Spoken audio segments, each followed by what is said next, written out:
प्रधानमंत्री नरेंद्र मोदी ने आपदा जोखिम प्रबंधन में अधिक से अधिक महिलाओं की भागीदारी और नेतृत्व की जरूरत पर दिया जोर। आपदा जोखिम में कमी लाने के लिए आयोजित एशियाई मंत्री स्तरीय सम्मेलन में पेश किया 10 सूत्री एजेंडा। अंतर्राष्ट्रीय स्तर पर सामंजस्य का किया आग्रह।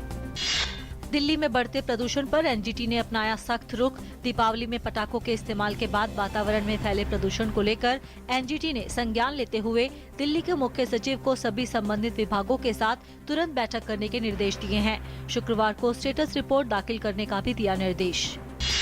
जीएसटी दरों पर फैसला लेने के लिए आज जीएसटी काउंसिल की अहम बैठक संसद भवन परिसर में जारी। केंद्र और राज्य सरकारों के वित्त मंत्रियों की ये परिषद आज देश में जीएसटी दरों पर कोई फैसला ले सकती है। अभी तक देश में जीएसटी की 4 दरों की सिफारिश सरकार के सामने रखी गई है। आवश्यक वस्तुओं पर 4% की जीएसटी दर रखने का प्रस्ताव है। राष्ट्रपति प्रणब मुखर्जी नेपाल की 3 दिवसीय यात्रा पर हैं, जहां उन्होंने सुबह पशुपतिनाथ मंदिर में पूजा अर्चना की।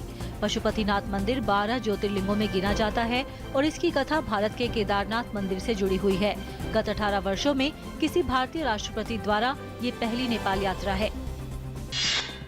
अखिलेश यादव की रथ यात्रा के दौरान रथ में आई तकनीकी खराबी के बाद यात्रा बाधित। यात्रा से पहले लखनऊ में आयोजन स्थल पर आपस में भिड़े समाजवादी पार्टी के कार्यकर्ता, कई घायल। उत्तर प्रदेश में खस्ताहाल कानून व्यवस्था का एक और उदाहरण। ग्रेटर नोएडा के रबुपुरा इलाके में पुलिस के भेष में आए 6 लोगों ने कथित तौर पर 3 महिलाओं के साथ किया सामूहिक दुष्कर्म। आरोपियों को पकड़ने के लिए पुलिस के विशेष दलों का गठन। पाकिस्तान उच्चायोग के 6 अधिकारियों ने जासूसी के कथित आरोप के बाद भारत छोड़ा। पाकिस्तानी जासूस महमूद अख्तर ने पूछताछ में उच्चायोग में 16 और कर्मियों के जासूसी में संलिप्त होने का किया था खुलासा। केरल के कोच्चि में आज पार्टिसिपेटरी लोकल बजटिंग पर 3 दिन के सम्मेलन की शुरुआत हुई। इस मौके पर केंद्रीय पंचायती राज्य मंत्री नरेंद्र सिंह तोमर ने कहा कि भारत सरकार की कोशिश हमेशा से पंचायतों को मजबूत बनाने की रही है। उन्होंने कहा कि सरकार ने देश की करीब 2,55,000 पंचायतों से उनके विकास का खाका मांगा था, जिसके बाद 1.5 लाख से ज्यादा पंचायतों ने अपने विकास की रणनीति केंद्र सरकार को भेजी है। देश भर में खाद्य सुरक्षा अधिनियम का कार्यान्वयन पूरे देश में शुरू हो गया है। केंद्रीय खाद्य एवं आपूर्ति मंत्री रामविलास पासवान ने आज ये जानकारी दी। नवंबर के महीने में केरल और तमिलनाडु में इस अधिनियम के लागू हो जाने के बाद अब पूरे देश में इससे करीब 80 करोड़ लोगों को फायदा पहुंच रहा है। इस अधिनियम के तहत सब्सिडी की राशि लगभग 1,40,700 करोड़ रुपए है। उत्तर प्रदेश के सहारनपुर में 5 नवंबर से 24 दिसंबर को परिवर्तन यात्रा का होगा शुभारंभ। केंद्रीय मंत्री रविशंकर प्रसाद ने इसकी जानकारी देते हुए कहा कि उम्मीदों वाला उत्तर प्रदेश बनाना हमारा लक्ष्य है।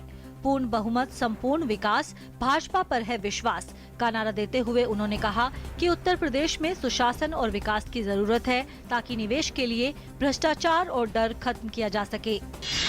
पूर्णतः विद्युतीकरण की दिशा में नई संभावनाओं का पता लगाने के लिए एक अंतर्राष्ट्रीय सेमिनार का शुभारंभ दिल्ली में रेल मंत्री सुरेश प्रभु ने किया, जिसमें लक्ष्य तय किया गया कि आने वाले 5 साल में कोयले और डीजल से चलने वाले रेल इंजनों को बंद कर इलेक्ट्रिक इंजन को अस्तित्व में लाया जाए।